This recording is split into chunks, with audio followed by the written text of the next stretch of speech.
Hello, everybody. Scott Golden here with the Golden Opportunities Coaching YouTube channel. Welcome to those of you who are new. Welcome back to those of you seasoned veterans. What we do around here is bring about conversations of a psychological, mental health, emotional health, and coaching paradigm. We do that in a audio format as often as we can.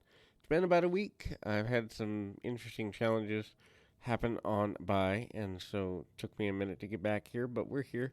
And if you're looking for coaching, life, relationship, business, whatever the case may be, would love to be of a benefit to you. You can reach out through Twitter at PO Perception. You can reach out on the at PO Perception Twitter or in the About Me section of this YouTube page. Either one will get you in touch with me or a member of my team, and then we can go from there. So things just to look at.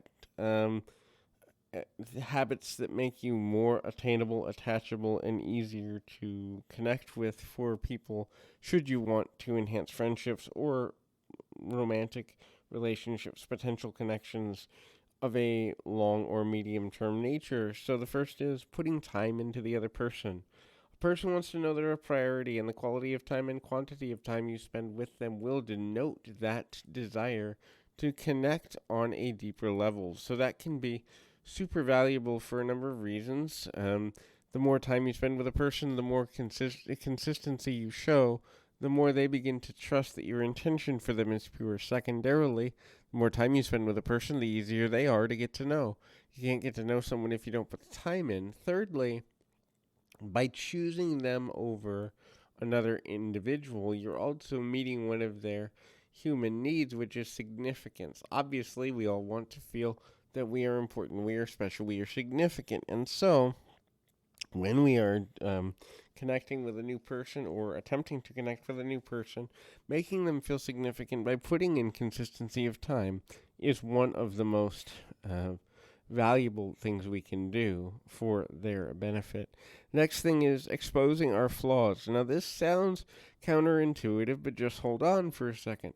When a person is interacting with someone new, they do not want to feel as though they are always, in a negative space, or always in a weakened space, or always in a space that makes them seem or appear like they are less than the other person. So that means that the willingness of another person to show flaws and or weaknesses to them makes the originally individual more relatable. That relatable nature then creates mirroring and bonding based on commonality of certain struggles and strengths.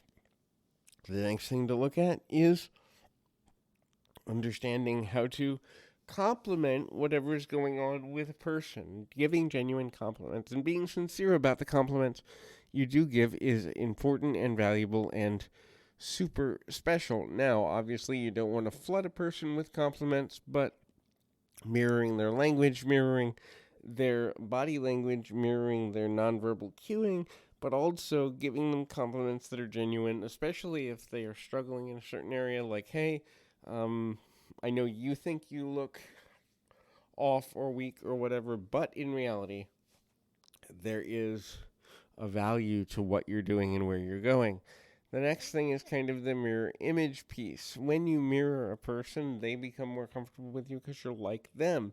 Whether it's their tone, their language pattern, their language choice, or something of that nature, there's value in doing exactly that.